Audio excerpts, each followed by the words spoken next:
Let's go watch a movie. Okay. um, I'm free later this week. No, I mean now. You could be an axe murderer.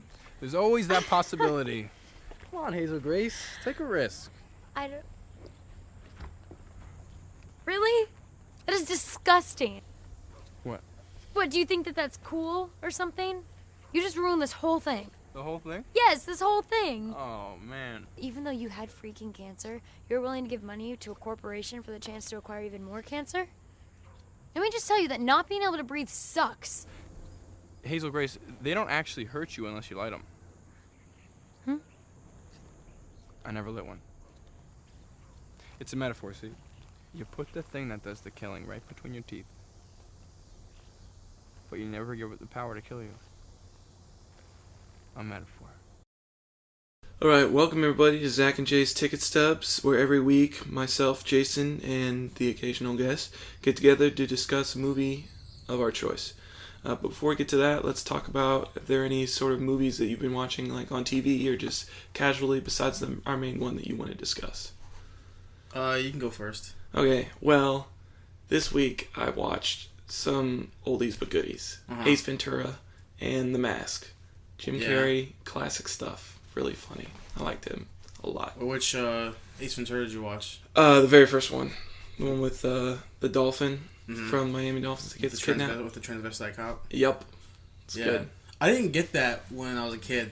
That she was I didn't get it either. I didn't understand what was going on. Like when he was at the end when he was trying to explain it and he was doing all that stuff to her, I was like, why is he pulling her? I don't understand. And like even when they showed like the close up of like her penis, I didn't get why it was a big deal. I was like, what? I don't understand. Yeah, I didn't understand what's going on. And then The Mask. I like The Mask. The first Mask. Oh yeah, Jim Carrey. Not the sequel. Well, the sequel's bad. Yeah, the sequel's awful. Who was in the sequel? A CGI baby and some other. Hold on. I can't remember his name. I know he had he was the orange hair. He was supposed to be like a cartoonist or something like that. Let's see. So I didn't watch the Son of the Mask. I didn't watch it. I saw trailers for it, obviously. Yeah. And it looked like crap, so I didn't even try to watch it. Is it? It must be him. It's Jamie Kennedy. Oh, it is Jamie Kennedy, isn't it? Oh man, yeah. That's sad because Jamie Kennedy's actually really funny. He is. He's a really funny comedian. He was not funny in that movie. Well, that's probably not his fault. That was bad writing though. That's probably more. Yeah, that's probably more that's fault. Yeah. Because Jamie and Kennedy he wasn't really funny. even the mask at all. He wore it for I think maybe 5-10 minutes of screen time. That was about it. Because wasn't the kid supposed to have? Yeah, the kid was basically, and he didn't even have the mask. He just had the powers because he was conceived while the mask was on. While the mask was on. That's stupid. Yeah, that was how they wrote it in. Yeah, I didn't like that at all. Okay. Yeah. So you watched? That's what you watched? I didn't watch. Yeah, I watched the very first Mask. You watched The Mask and then you watched Ace Ventura. It was very good. I think Ace Ventura 2 is better. I like Ace Ventura a lot. The second one's definitely better. When they're in Africa. Yeah, I think Ace Ventura is better because the scene where he's in the rhino, he's in the prosthetic rhino is really funny. Yeah. And I used to love Jim Carrey. I don't think I love him as much as I used to. He hasn't really come out with a lot of comedy stuff. He's trying to do more serious stuff. The last comedy thing I remember him doing was Yes Man. But Yes Man was really good. No, he did. I remember. Did he do something else after Yes Man? He did. Wasn't he in Kick-Ass 2? Oh, I never saw. He made a big deal of being Kick-Ass 2 because he came out and was like, I don't endorse this movie or something. Yeah, he said he didn't endorse the movie because it was ultra violent, and I was like why would you be in the movie if you're not gonna... he read the script. It's stupid. No, I remember last thing I saw him in besides Yes Man was I Love You, Philip Morris. With I have not seen that one either. With Ewan McGregor, and that was whatever. Yeah. And then I saw a trailer for Dumb and Dumber 2. Yeah. Which I'm not excited for at all. I didn't really like the first one. I mean, it was okay. I love the first one. It was okay. It's just... it's a good comedy movie, but, I mean... Well, there are a lot of good comedy movies. The first one is... I like it more for nostalgia reasons, because I like it... I liked it as a kid. It's definitely kid humor. Yeah. And I feel like... Since I haven't seen it since I was a child, my tastes have grown. Yeah. And watching the trailer for Dumb and Dumber 2, it's the same. It's the same humor. Yeah. So like, maybe I'm like looking at it like this is either it's like too much of the same thing, and I'm like okay, well I already have the first one for this. I don't need the second one for this. Yeah. Or it's because it just looks like I've grown up. Yeah. I've grown the humor. So I know I've been watching. I watched last week. We talked about The Mummy. Right. Yes, we did. And I remember in our first episode, the X-Men. I mentioned I was watching some Western movie on AMC. Yeah. That was The Mummy. Like, it was The Mummy? I was talking about The Mummy. Because it was like, The Mummy 1 is like, looks sort of Western. It was kind of Western. It wasn't really like Egypt-y. It was more like Western. Well, just the way like Brendan Fraser dressed in the movie. It was like that weird like kind of like style. And like it was a gun-toting movie. Yeah. I went and downloaded every Mummy movie. And I've seen them all a couple times. The second one was... I like the second one personally. I like the second one too. The second one's good. No, I like the first one a lot better. Than the second I one, watched 3 again. You watched 3? I watched 3 in theaters. The one with Jet Li? The one with Jet Li. I watched 3 in theaters, and I watched it again. And it's still bad. Yeah. I don't know why. I haven't even watched that one. I saw the commercial and I was like, that looks pretty bad. No, it's pretty bad. I mean, they're gonna reboot it. They're gonna reboot The Mummy? They're working on it. I think they lost the director or something for it recently, but some news happened about it recently where it's been paused again, but they're working on rebooting it. That's pretty cool. I wonder who they're gonna get to play Brendan Fraser's character. They should just get Brendan Fraser to do it because he did fine. That's true. And he's not really doing anything right now. And I realized that Brendan Fraser's character, I forgot his name. I'm honest, I forgot his name. I can't remember. Jack, maybe, I don't know, some white name. But like, Connor? Is his last name O'Connor? Yeah, because they scream O'Connor a lot, I think. That could be Fast and Furious, I don't know. I don't know. But like, I realized that his character in The Mummy is basically just Nathan Drake from Uncharted. Yeah. It's the same character. Same dude, treasure hunting dude. Just one's a little bit bigger. Yeah. Like, body-wise, but other than that, I mean, yeah, I really like Mummy 1. Kind of dresses like Nathan Drake, too. Oh, same style, just not jeans. Yeah. Because jeans aren't born popular. He wears khakis, right? Well, he wears, traversing, traveling clothes. Yeah. It's like the 1940s or something. No, that's true, yeah. Or 20s, or... Is it 18? I thought it was the 50s, because I thought it was, after World War II. I don't remember. I thought the first one's before World War II. I don't remember. It's around that area. 40s, 50s. I forgot. Yeah. But, yeah, I watched Mummy 3. Yeah. And that was bad. And I'll probably watch it again in a year from now when I watch all 3 of them again.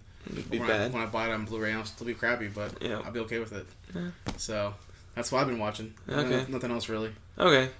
Well, now that we've gone over casual movies, let's get to the main subject of today's episode, which is The Fault in Our Stars. The Fault in Our Stars. Yep. That movie, we just finished watching that last night. Yeah. And, gotta say, it caught me in the heart a little bit. It didn't catch me at all. But you already knew the ending going in. So sure. Sure. No, I didn't know I didn't know. My friend of mine spoiled the ending for me. Yeah. And the thing is, though, I'm the kind of person that spoilers don't bother me. Yeah. Like, I'll watch it or play the game or whatever it is, even if I know how it ends. Because the journey is what's more important to me. Yeah. Sure, if the journey enhances the ending, for sure. But if the ending is weak, and parts of the movie are just weak, then it doesn't matter if I know the ending or not. Yeah. Because it's weak everywhere else. Fair enough. So. I didn't think their journey was that bad, though. We'll get to that. Okay. We can get to that. So, what's the first thing you want to... So, as always, we'll start with overall feelings for the movie in general. When you first got into it. How about... Let's do pre-expectations. What did you expect going into the movie? Going into it? Yeah. I know that obviously it's a book, novel. I see the guy a lot on Tumblr. You do? The author. I guess he's really popular on Tumblr because he's like a really good... I don't really go on Tumblr that much. Like, women love him a lot. Mm-hmm. I know it's a romance book. The trailers I saw from the movie, it's obviously, I can tell they're dying. Cancer stuff. Yeah. So I'm like... Sad material, obviously. Yeah, so like I see the trailer and I know I'm going to watch it. Right. Because I love comedy / romance / and it actually did have movies. A lot of comedy in it, surprisingly. Yeah, it had some decent stuff in it. And I love those kind of movies where it's like teenage angst. Yeah. And like something's there that makes their love... Like, I love that kind of stuff. It's so cliche and crappy, but I like it a lot. Yeah. And I knew I was going to watch it, and I knew it was going to be bad. Yeah. I knew... And like, surprisingly, I thought it was better than what I thought it was going to be, but, you know... Yeah. I knew that when I go see it in the theater, I'm going to be like... the only dude that's there of his own free will. We were the only two guys that did not have girls with us at that theater. Yeah, we were, like literally it was dudes with their girlfriends. It was dudes with their girlfriends, or it was girlfriends that went together. Yeah, and to see it. And then us. Yeah, and then there was two guys in the corner. So that's how that went down. So my pre-expectations, I actually ended up, because I watch the Fine Bros on YouTube a lot, their React stuff, and I don't remember how long ago it was. I think it was like 2 or 3 months ago though. But they actually had people react to the trailer for this movie, like the teens, and how they'd want to see it or not. And they actually had the author appear in their episode. Like, he web chatted with all the teens and whatnot, and like was talking to them and whatnot. And I was like, that's pretty cool. He's not like one of those stuck-up authors who... Yeah, from what I gather, he's really good. He was a YouTuber too, I think. Yeah, they did talk about that. So yeah, he's on media, so apparently he seems like a nice guy. Yeah.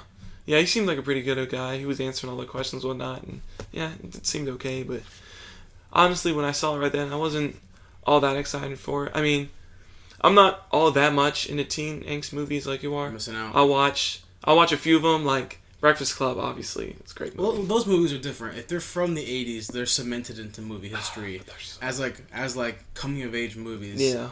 You know, like, they're popular then, they're popular now. Mm-hmm. I'm talking about things like Vampire Academy. Yep. That was, like, probably, like, 13% Rotten Tomatoes. Like horrible ratings. Yeah. Like, horrible teen you movies. watch that movie if you like the book, your girlfriend likes vampire love stories, or you're me. Yeah, or you and I drag my friends with me to watch it. Yeah. Never saw that movie. You're missing out, because it's horribly bad, but at the same time, it's super good. It's because I got one question about the movie. Uh-huh. The girls are the girls cute? Every girl in the movie is attractive. And it has Sarah Hyland from Modern Family in it. Okay, fair enough. Yeah. Who plays Haley. Is she a vampire or? Yeah, everyone in the movie is. It's like half are vampires, half humans. Okay. Like, and the humans protect the vampires, which is kind of dumb.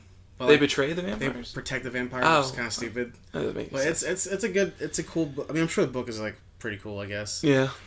The problem with that movie is, the main character girl is like 16 years old in the book? in the movie. Oh. She's like 16, and like the romance is between her and like this 30-year-old guy.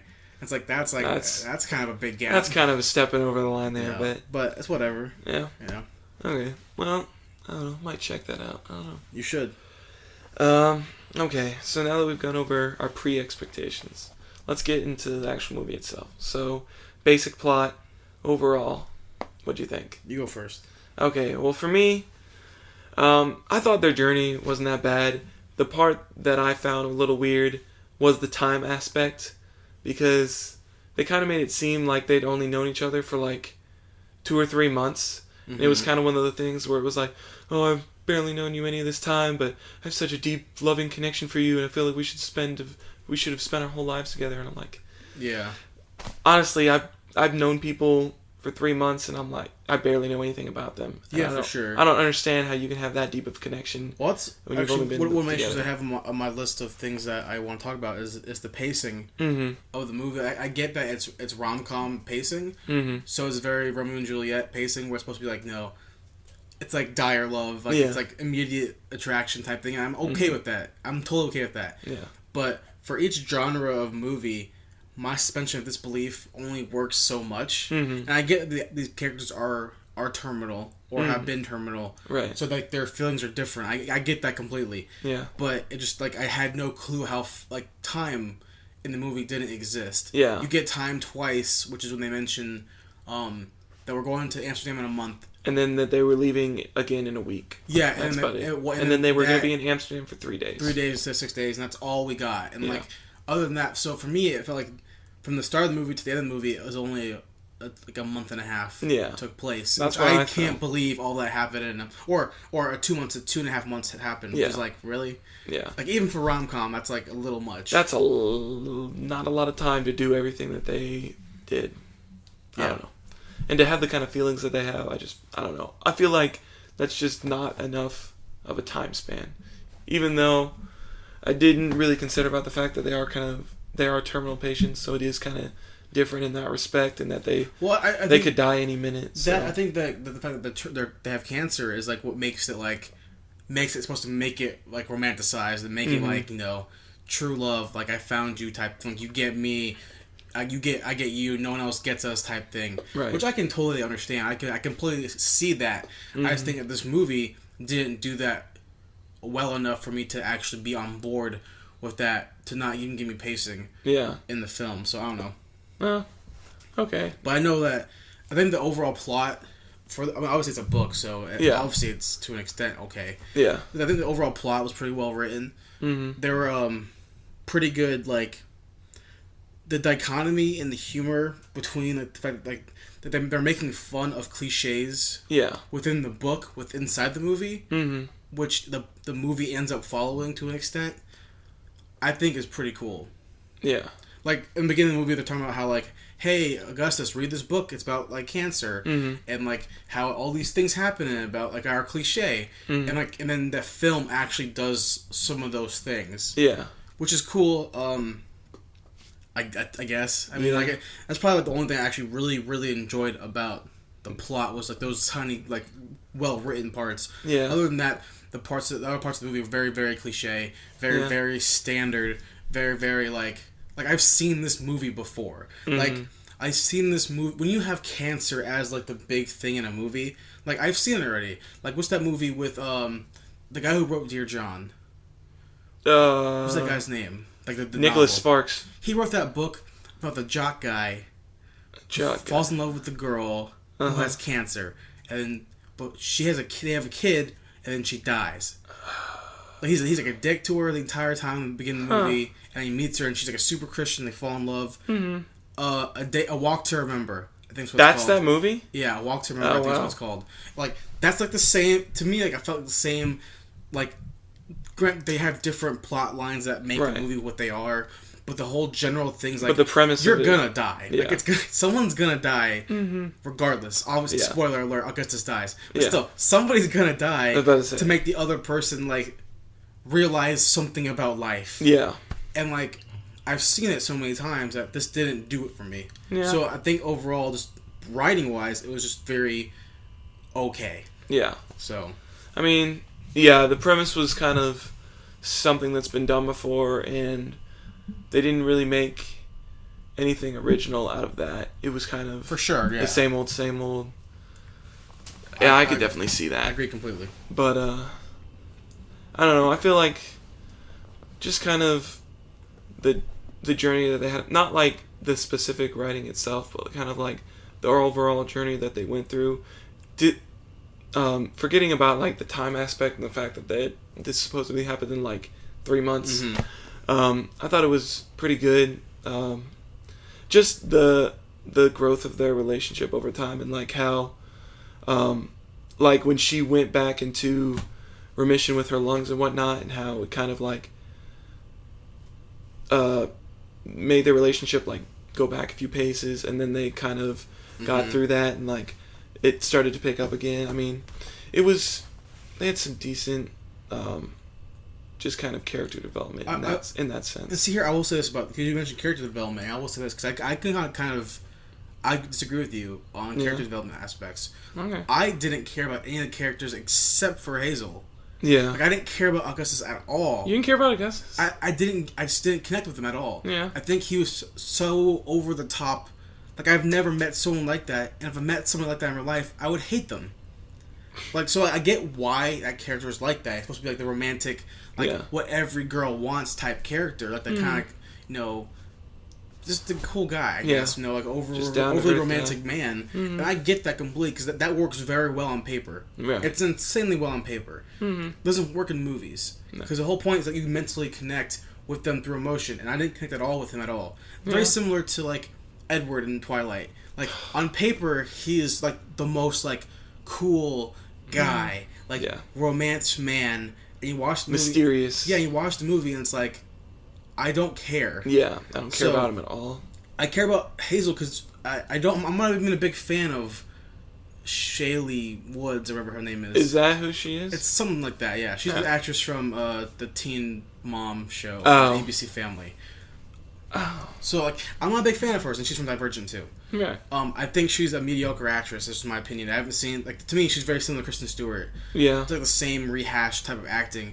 Maybe I'm wrong. Maybe she has some awesome role I haven't seen yet. But from what I have seen, it's not like some amazing, like, Jennifer Lawrence type material. Oh no, she's not Jennifer Lawrence by any extent. But I mean, it's probably because I haven't seen that much stuff from her. Like, I didn't even know she was in a TV show or anything like that. But I thought she was an okay actress. I mean, she definitely wasn't. She was definitely okay. Yeah, she was okay. I mean, she wasn't great. She wasn't like Jennifer Lawrence great. But I mean, for the role that she was supposed to do, I thought she portrayed it pretty well. I agree. I emotionally connected with her. Augustus, I wasn't full on with him, but I mean, I wasn't like you. Like, I didn't completely like disconnect from him at all. I could kind of see where he was coming from a little bit, but yeah, he was really over the top with his gestures and whatnot. And with that, I get why he's over the top. He had cancer. Like, if that it may change his life. I get that completely, and I understand that is probably why he became like that. Right. I just don't. It didn't work for me because I mean, Hazel was like so like a really real character. Like I got connected to it more so than anyone else in the movie because everyone else in the movie was like a 2D person, wasn't even like really there, very flat, static. Yeah. With her, she grew, she changed, and then like I get she's the character supposed to progress. I understand that. Augustus didn't like.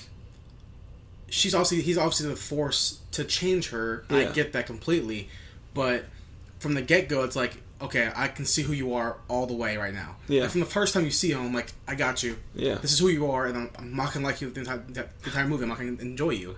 Yeah. So. Yeah, I would even say that he had a point where he regressed a little bit when he went into at the gas station. Yeah, the gas station part. Well, that makes sense. I would say he regressed a little bit. Yeah. Yeah. But I mean, that's the only time I actually had hope that he would be like. I actually enjoyed that character. Yeah. I was watching him fall. Mm-hmm. Like there's a time like having that character be so high up all the time. That's cool, I guess. But watching him like be that low was like the only time I actually went, okay, this guy can maybe act. Yeah. This guy can maybe portray a character very well. Mm-hmm. I wasn't like wowed by it, but I was like, okay, I can deal with this. Yeah, but even that part didn't last that long. But no. But yeah. Okay. I'll tell you what though, the whole Amsterdam part of the movie, the whole act when they're in Amsterdam. Yeah. I didn't care for any of it. I thought I could have been struck out. Like the whole part where like they go visit William Dafoe's character. William Dafoe's character. I get that part. That part could stay in. Yeah. The whole part of them walking to Anne Frank's house. Why was that even there? Yeah, I didn't understand why that was. Like I kind of get why it's like comparing Anne Frank to like her. Yeah, but the whole because they keep cutting in like that voiceover part of Anne Frank's voice. Mm-hmm. I get the comparisons they're making, but it's like. She's not. I don't care. Like one was like hiding from Nazis, one's dying of cancer. I get that they have parallels that can work for both of them. Yeah. But the only thing I got from the whole Amsterdam act was them almost having sex. Yeah. Not even having sex. Them almost having sex. No, I thought they did have sex. No, because you look at the picture she drew on the napkin. Yeah. Of like the virgin circle. Uh-huh. He's at the end of it. I thought he was outside of it. No, I'm pretty sure it was like the circle. Yeah. I remember before he was like in the middle. Yeah, yeah. I remember what I saw was like, I could be wrong. Was it his circle or who he was touching the circle now? So they got really close but didn't do it because she can't breathe. That's why I thought I saw. I could be wrong. I haven't read the book or saw the movie twice. I haven't seen the movie twice, so I don't want to argue too deep into this. But I thought that he was outside the circle. But I mean, that's kind of a minor thing. From what I saw was like they didn't do it. They got close and just didn't. Yeah. And the fact that he's dying. Those are the only things I got from Amsterdam. It was like, and then the very end where he said he was dying. Yeah. And then like parts of Hazel being a kind of a bitch to her mom. Oh yeah. For like no reason. Like why is that? Like I think these things in the book matter a lot and make the book what it is. Mm-hmm. But they didn't portray the writing well into the movie. Yeah. I think so. Yeah, definitely. I can see that. Amsterdam, in my opinion, from a movie point, didn't do anything at all for me.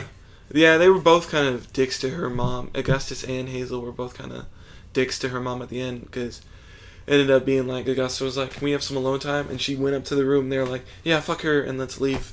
Let's walk and go around France or Amsterdam or whatever, and just leave her in the hotel room by herself." Yeah, because she doesn't matter at all.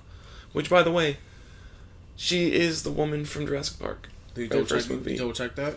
Did you double check it though? Or? I did not double check. But because we were asking that. We were talking about that yesterday. We were. In the theater, yeah. She looked exactly like. Well, she's definitely. I'm like 99% sure it's the same lady from Jurassic Park. Yeah, I was 99.9% sure that she was the exact same woman. But hold on. I will say this though about The Fault in Our Stars, the film adaptation of the novel sensation, is that there were too many cry scenes for me. Cry scenes get me. I do cry in movies, and they do make me get teary eyed, and they make me cry a lot, especially when it involves dads. Like my weak spot is anything involving a dad and his daughter. It like hits me right away. Yep, definitely her. Yeah, but in this movie, like I get why they're crying. They're dying. Crying is gonna be a part of cancer life. I can understand that, but there was so many cry scenes in it, like backed by music. Audio taken out and lowered down, followed by some stupid music. Yeah, it's like not stupid music, but just music. Yeah, that it's like when it came part for me to actually cry, like things that should hit me to make me feel emotional, to like hit that like really really soft spot. Yeah, I didn't. Like in the theater, all the girls were definitely like sobbing. Oh yeah, and I get it, but like I'm watching this movie. Like I'm a movie person. I'm watching this film and going, okay, there's too much crying now. Like, the scene where Augustus is, like, in his car crying. Yeah. You should feel bad there. Yeah, you should feel pain. I went, okay, he's dead. Like, even if I didn't know he was going to die, I was like, he's dead. It's obvious. He's dying. Mm-hmm. Even when, like, because you can hope that he'll live. Yeah. You still think that she's going to die. Yeah. She's the one going to die, not him. Yeah. And then, like, even when she's crying, I'm like, okay, you're crying. And then he dies. He's dead. The funeral happens. She's crying again. Okay. There's a part where you just have to stop doing so many cry scenes because you take away the power of the cry scene. Yeah. But the cry scene's a big deal. Mm-hmm. Like... Yeah, definitely, yeah. It's like in The Notebook. Right. If they had like a lot of epic kisses in that movie, that one kiss wouldn't be... It wouldn't matter at all. Exactly. Yeah. So, having that many cry scenes ruins the cry scene, in my opinion. It ruins the cry scene that's supposed to matter, yeah. And honestly, I don't know which one matters. I can't tell which one's supposed to be the big one. Like, you know he's gonna die, so it doesn't matter. I would assume just based on movies in general that the big cry scene should be when Augustus dies, but that's not really. But even that, like, what hit me. Even when he dies, like she even says, "Okay, well he like it's even a given he's gonna die. Like it's a fact. Yeah, you know, like we know for like she even says it in her narration that she's gonna die. Yeah, or he's gonna die. Excuse me. Mm-hmm. So it's like, okay. Yeah. Yeah, but it was. The scene that I think was supposed to hit the most, at least in my opinion, was the very last scene where she reads the letter that he wrote to Willem Dafoe's character. Yeah. Augustus wrote the letter to Willem Dafoe's character. And it was basically supposed to be her eulogy because she had wrote him one earlier, which was another one of the cry scenes where I didn't feel like it needed to be... When they're in the church? Yeah, when they were in the church. Yeah, because, like, they both cried. Yeah. Like, literally, they're looking at each other and they both cried. Yeah. And no one said anything. Mm-hmm. And I feel like, actually, I think they jump cut it at the church where she's reading her eulogy and then she's, like, crying. Mm-hmm. And cuts to his close-up or his mid-close-up, tight on his face and he's crying. I think so, and it cuts back to her face, and it cuts back to his face, and there's, like, no more tears. Yeah. It's like, okay. You need to keep keep on track there. Keep your wet eyes. You know, so. Yeah. I did leak a little bit, though. Not gonna lie. Did have a little bit of leakage. There are definitely times where I was like, I can cry. This is gonna, like, I feel it. Yeah. But it just never came across because I just didn't get me in the right way. I mean, I guess it's probably just the story itself didn't impact me enough, or it's probably the actors' performances. Honestly, I could see that. Honestly, I know if it was like you know Tom Hanks or like Meg Ryan, basically any. Like, the best, like, if it was, like, You Got Mail. The best, too. Or Sleepless in Seattle or something. Or if it was, like, even if it was, like, what's her name? From, When in Rome and Veronica Mars. Frozen. Kristen Bell. Kristen Bell? If it was Kristen Bell. Or if it was, like, you know, even those people, like, they would get me. Yeah. But these younger people just didn't pull it off. Mm-hmm. So. I can see that. Yeah. Yeah. Okay. Well, last thing we're going to talk about is any sort of filmmaking stuff that you guys want to talk about. I want to talk about the fact that they did some pretty cool overlay special effects with like the text messages and whatnot. I thought that was pretty cool, like the way they showed them. And there was some other stuff. And the emails, the way they kind of set those up, it was kind of the same thing where it was like kind of what would you call it? It was like kind of like a fade in or whatnot to like see the, like what the email was and whatnot, so that way you didn't just hear it, like you had a visual representation. I'm gonna go on a limb here and say I'm guessing that the text messages are probably a big deal in the book. Mm-hmm. So they kind of had to show it. I'm gonna guess that. I don't know for a fact. But like those parts were really cool. They're animated pretty cool. Yeah. And the email part where she's like emailing Willem Dafoe's character. Honestly, which was actually not Willem Dafoe's character. Yeah, it was his assistant. It was a very attractive assistant. Yes, very attractive. But when I was watching that, when that part came on, I actually got lost because I'm looking at her on the right side of the screen type. Right. And they fade into the close-up, like the screen, like the picture-in-picture of her email screen. Yeah. I'm like, I don't even see it. It's just this white comes in, and I start seeing the black type. I'm like, oh, wait, what? So that could have been done better, I think. Yeah. Because if you see her, you're gonna look at the right side of the screen. Left side of the screen, you're not gonna be looking at. But yeah, they could have switched it around. But cinematography-wise, I think that the shots were all really smooth. Mm-hmm. The color correction looked really good. Yeah. Because it just looked like a nice HD. Movie, obviously. Yeah, definitely. And then the cuts were okay. Some scenes last, I think, a little too long. Yeah, I could see that. Did the movie begin with her laying down on the grass? Excuse me. Yes, it did. So it began with a little bit of, it was like the montage thing of her without her breathing stuff. Oh, okay. And then the last scene before they started the actual movie was her laying down like she was at the end, but without her breathing stuff. Okay. And then they did that shot again at the end with her breathing stuff. So like same scene. Okay. Yeah, it was the same shot. Okay. All right, just that was kind of cool. Yeah. Nice to have that back to back to back. Mm-hmm. But what I just thought of, I mentioned before the dichotomy between the book and the movie and the movie story. Mm-hmm. I completely just blanked until now. But if you think about it, the whole point that they go to Amsterdam and talk to Willem Dafoe's characters to ask them what happens to these characters after the girl in the book dies. Yeah. Well, we're left as audience members to think, what happens? Yeah, what happens to the characters? To her, to her, to Hazel. Yeah, since he's dead. Yeah, since he's dead. Like I said, it's the same. Yeah, parallel to it, and that is really. I think that's really smart. Yeah. Probably the smartest thing. Like I said before, the smartest thing writing in the book or in the movie. Yeah. I'm pretty sure the book probably has it like 10 times better. They probably reference it a lot more. Yeah. That's really. They did reference it quite a bit though. But yeah, it was good. It was kind of the way that they addressed it in the movie too, like when they were talking to Willem Dafoe's character, and he skirted around the issue a little bit because he just, I don't know why. I guess he was just being an asshole. He just didn't want to talk about it because of the fact of, what I got from the movie was that the book parallels to the life of his daughter.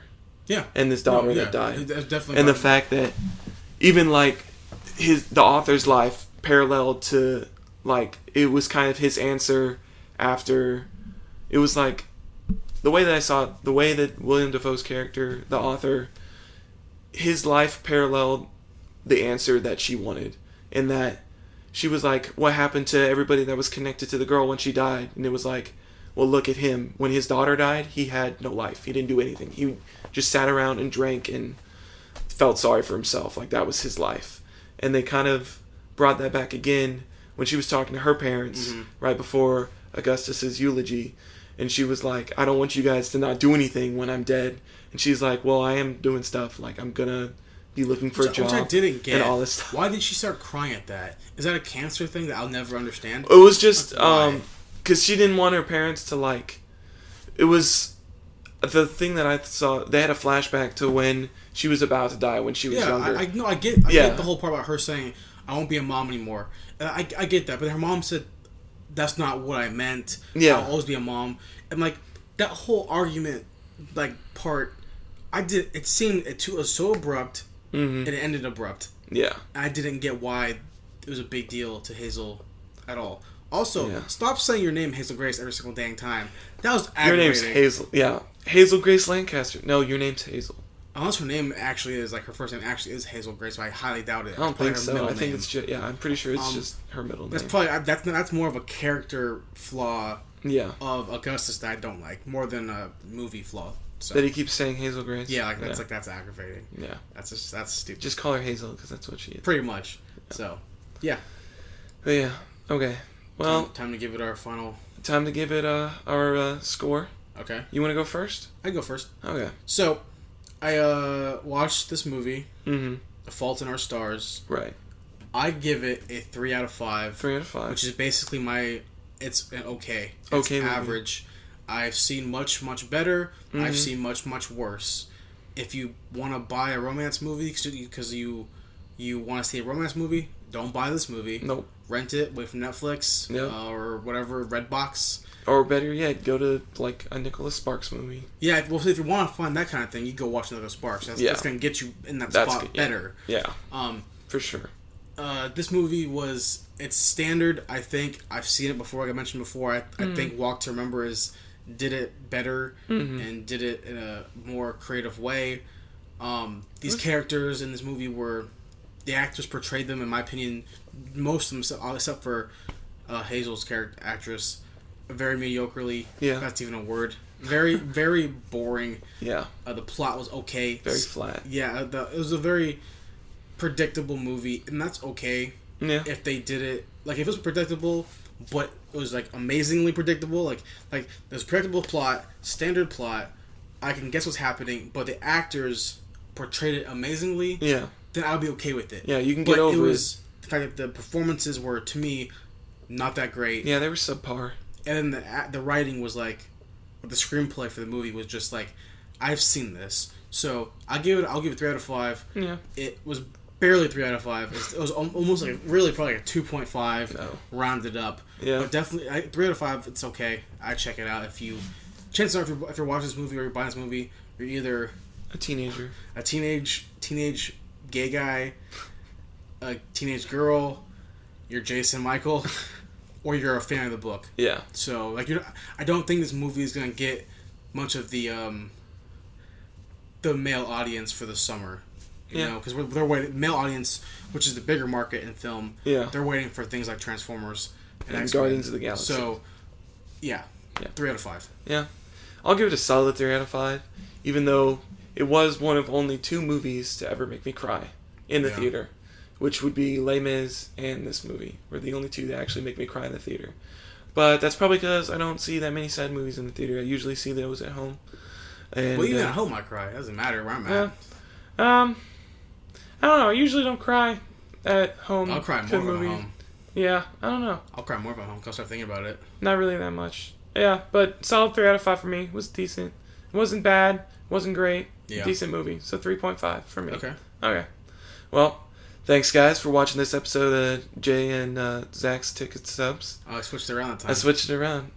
You like how I switched it? We both get a little bit of recognition. Of the leading role. Yeah. You guys can check us out on youtube.com/TicketStubsPodcast. Ticket Stubs Because Podcast. Zach and Jay's Ticket Stub Podcast was too long. Really long. So, youtube.com/TicketStubsPodcast. I'm pretty sure that's the right URL if I'm wrong. Okay. So someone else is going to get that view. Yeah. What's our Tumblr? Our Tumblr would be Zach and Jay's Ticket Stubs at .tumblr.com. Okay. Yeah. And Facebook.com/ Zach and Jay's Ticket Stubs. Alright, there you go. That's it. That's all it is. So, thanks for listening. Yep. Thanks for listening. Check us out next week with when we discuss another movie. And, see you guys next week. Yep.